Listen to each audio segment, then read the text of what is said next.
Hello friends, कैसे आप सब। स्वागत है आपका हमारे यूट्यूब चैनल पर।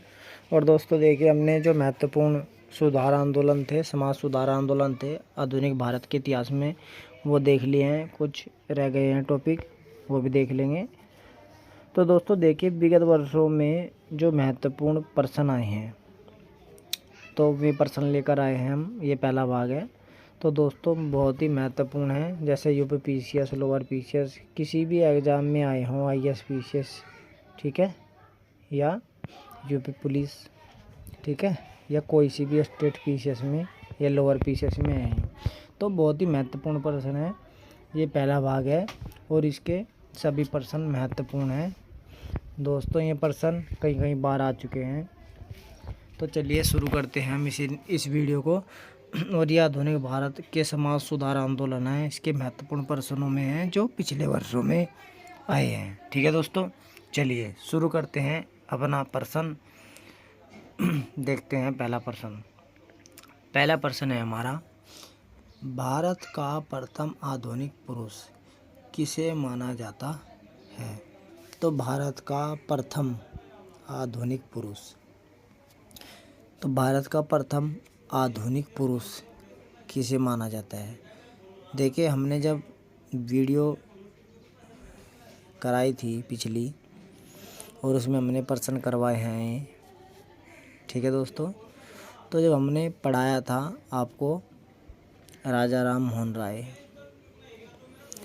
तो राजा राम मोहन राय जब पढ़ाया था तो उसमें बताया था राजा राम मोहन राय की उपाधियाँ, लगभग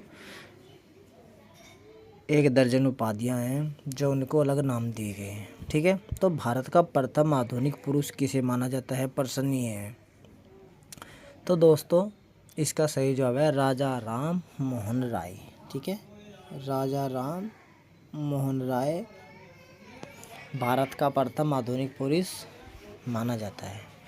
और ये जो प्रश्न है ये कई बार आ गया है, आरएएस और आईआरआरटीएस और 10वीं के एग्ज़ाम में भी आ गया है। ठीक है, तो बहुत ही महत्वपूर्ण प्रश्न है। चलिए अब चलते हैं अगले प्रश्न पर हम। अगला प्रश्न है, निम्नलिखित समाज सुधारकों में से कौन संस्कृत भाषा में प्रवीणता के लिए जाना जाता है। तो देखिए दोस्तों, निम्नलिखित जो नीचे 4 ऑप्शन है उनमें समाज सुधारकों में से कौन संस्कृत भाषा में प्रवीण था, मतलब कुशल था। तो दोस्तों देखिए, इसके option A Dayanand Saraswati, option B Ishwar Chandra Vidyasagar, option 3 Raja Ram Mohan Roy, और ऑप्शन 4 है डी उपयुक्त सभी। ठीक है, तो इसका सही जवाब है ये सभी, उपयुक्त सभी है इसका। ये सभी क्या थे, संस्कृत भाषा में पारंगत थे, प्रवीण थे, कुशल थे। ठीक है, चलिए, और ये जो प्रश्न है ये यूपी पीसीएस और एमपी पीसीएस 2013 में आया है। ठीक है, चलिए अगले प्रश्न पर चलेंगे। अगला प्रश्न है, दी एज ऑफ कॉन्सेस्ट एक्ट, ठीक है, किस वर्ष पारित हुआ था। तो दी एज ऑफ कॉन्सेस्ट ये किस वर्ष पारित हुआ। तो दोस्तों ये हुआ था 1891 में। ठीक है, 1891। चलिए अगले प्रश्न पर चलेंगे। अगला प्रश्न है, महाराष्ट्र में किसने विधवा पुनर्विवाह का नेतृत्व किया था। ठीक है, तो देखिए महाराष्ट्र में जो विधवा पुनर्विवाह आंदोलन हुआ तो उसका नेतृत्व किसने किया। ठीक है, प्रश्न ही है। तो दोस्तों देखिए 4 ऑप्शन है और इनमें से जो ऑप्शन 1 है विष्णु परशुराम पंडित। ठीक है, ऑप्शन ए, तो ऑप्शन ए हमारा सही है, विष्णु परशुराम पंडित ने महाराष्ट्र में विधवा पुनर्विवाह अभियान का नेतृत्व किया। ठीक है, चलिए, और ये जो प्रश्न है ये यूपी लोअर पीसीएस में आया है 2013 में। ठीक है, चलिए अगले प्रश्न पर चलेंगे। अगला प्रश्न है, दार उल उलूम की स्थापना की थी। तो देखिए ये यूपी पीसीएस मेंस 2014 में आया था प्रश्न। ठीक है, और इसका सही जवाब है मौलाना हुसैन अहमद। ठीक है, मौलाना हुसैन अहमद ने दार उल उलूम की स्थापना की थी। ठीक है, और ये कहाँ पर है? देवबंद, सहारनपुर, उत्तर प्रदेश। ठीक है, ये काफ़ी इम्पोर्टेंट है और ये जो मुस्लिम समाज सुधार हुए उनके अंतर्गत आता है। ठीक है, तो आपको ध्यान रखना है दारुल उलूम की स्थापना मौलाना हुसैन अहमद ने की थी देवबंद में। चलिए अगले प्रश्न को देखेंगे। अगला प्रश्न है 1924 का बंगाल का तारकेश्वर आंदोलन निम्न में से किसके विरुद्ध था? ठीक है दोस्तों, तो देखिए एक आंदोलन था बंगाल में। ठीक है, और कब? 1924 में। तो 1924 का बंगाल का तारकेश्वर आंदोलन जो नीचे 4 हैं निम्न में से किसके विरुद्ध था? ठीक है, तो इसमें ऑप्शन भी हैं। तो ऑप्शन के देखिए, पहला ऑप्शन है ए मंदिरों में भ्रष्टाचार, बी हिंसा, और सी राजनीतिक नेताओं की गिरफ्तारी, और डी सांप्रदायिकता। ठीक है, तो इसका सही जो जवाब है वो मंदिरों में भ्रष्टाचार से संबंधित था। ठीक है, मंदिरों में भ्रष्टाचार हो रहा था, इसके खिलाफ ये आंदोलन था तारकेश्वर आंदोलन। और कब चला है? 1924 में। कहाँ पर? बंगाल में। ठीक है, तो ये ध्यान रखना। और ये जो प्रश्न है ये आया था दोस्तों यूपीपीसीएस 2015 में। ठीक है, प्री के एग्ज़ाम में। चलिए अगले प्रश्न पर चलेंगे। अगला प्रश्न है व्यवहारिक वेदांत के प्रतिपादक कौन है? तो देखिए व्यवहारिक वेदांत के प्रतिपादक कौन है? ये छत्तीसगढ़ पीसीएस 2019 में आया है।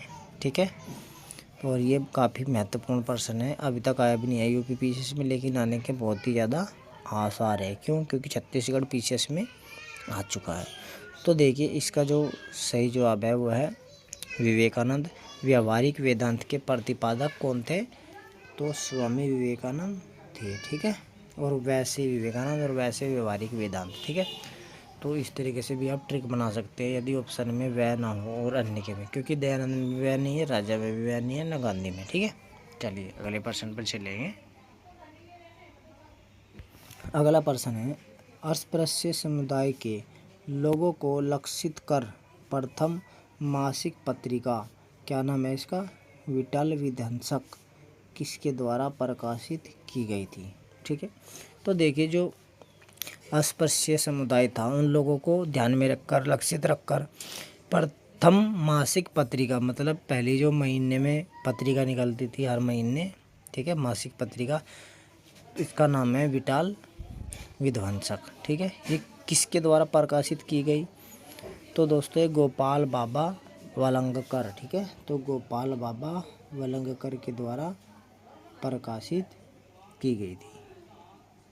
और ये जो प्रश्न है ये आईएएस 2020 में आया था। ठीक है, आईएएस के एग्ज़ाम में। चलिए अगले प्रश्न पर चलेंगे।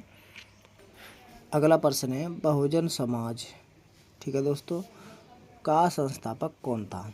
तो बहुजन समाज का संस्थापक कौन था, ये क्वेश्चन आया यूपी का जो लोअर पीसीएस होता है 2010 उसमें। ठीक है, तो जो इसका सही जवाब है वो है मुकुंदराव पाटिल। ठीक है, ऑप्शन 2 हमारा सही है। मुकुंदराव पाटिल ने बहुजन समाज की स्थापना की थी। ठीक है, बहुजन समाज एक शब्द है। बहुजन समाज पार्टी की स्थापना माननीय काशीराम ने की थी 1984 में। ठीक है, दोनों अलग चीज़ है, कभी आप इसी तरीके से समझ लें। ठीक है, चलिए अगले प्रश्न पर चलते हैं। अगला प्रश्न है भारत में नारी आंदोलन किनकी प्रेरणा से प्रारंभ हुआ था? ठीक है दोस्तों, तो प्रश्न है बहुत ही महत्वपूर्ण है और यहाँ से इस तरीके से प्रश्न भी बनते हैं। तो भारत में नारी आंदोलन, ठीक है, इनकी प्रेरणा से प्रारंभ हुआ या किनकी प्रेरणा से प्रारंभ हुआ? तो ये क्वेश्चन आया था बिहार पीसीएस में 2008 में। ठीक है, तो इसका सही जवाब है दोस्तों ज्योतिबा फूले के प्रेरणा से। ठीक है, ज्योतिबा फूले की प्रेरणा से। चलिए अगले प्रश्न पर चलेंगे। अगला प्रश्न है 1873 के एक्ट वी ने किस बात को गैरकानूनी बना दिया था?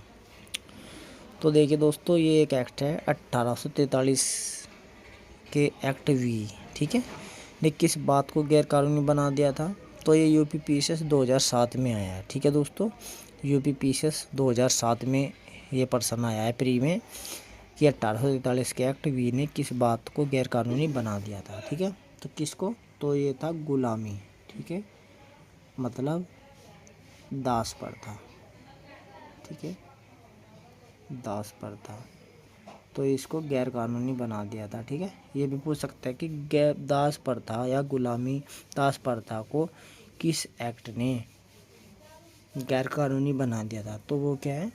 1843 के एक्ट वी। ठीक है, ध्यान रखेंगे। और ये प्रश्न हमने बता ही दिया है, यूपी पीसीएस की जो प्री एग्ज़ाम होती है उसमें आया था। ठीक है, 2007 में। चलिए अगले प्रश्न पर चलेंगे। अगला प्रश्न है, अच्छा शासन स्वशासन का स्थानापत्र नहीं है। ठीक है दोस्तों, तो देखिए ये एक स्टेटमेंट है। ठीक है, और ये स्टेटमेंट जो नीचे 4 ऑप्शन है इनमें से किसी ने कहा है? प्रश्न ये कि अच्छा शासन स्वशासन का स्थानापन्न नहीं है। ठीक है, स्थानापन्न नहीं है। तो दोस्तों इसका जो सही जवाब है वो है स्वामी दयानंद सरस्वती। ठीक है, स्वामी दयानंद सरस्वती। क्या कहा इसने कि अच्छा शासन स्वशासन का स्थानापन्न नहीं है। ठीक है, मतलब जो अच्छा शासन है वो स्वशासन की जगह नहीं ले सकता है। ठीक है, तो दोस्तों देखिए हमारे महत्वपूर्ण प्रश्न थे। और जो 12वां प्रश्न है ये उत्तराखंड पीसीएस 2005 में आया था। ठीक है, उत्तराखंड पीसीएस 2005 में। तो दोस्तों ये थे महत्वपूर्ण प्रश्न पिछले वर्षों के। ठीक है, इसके बाद ये हमारा पहला भाग था। हम इसी तरीके से महत्वपूर्ण प्रश्न आपके सामने लेकर आएंगे। और दोस्तों आपको वीडियो कैसी लगी, क्या कमी रही, हमें ज़रूर बताएं। ठीक है, तो चलिए फिर मिलते हैं आपसे अगली वीडियो में। तब तक के लिए धन्यवाद, नमस्कार।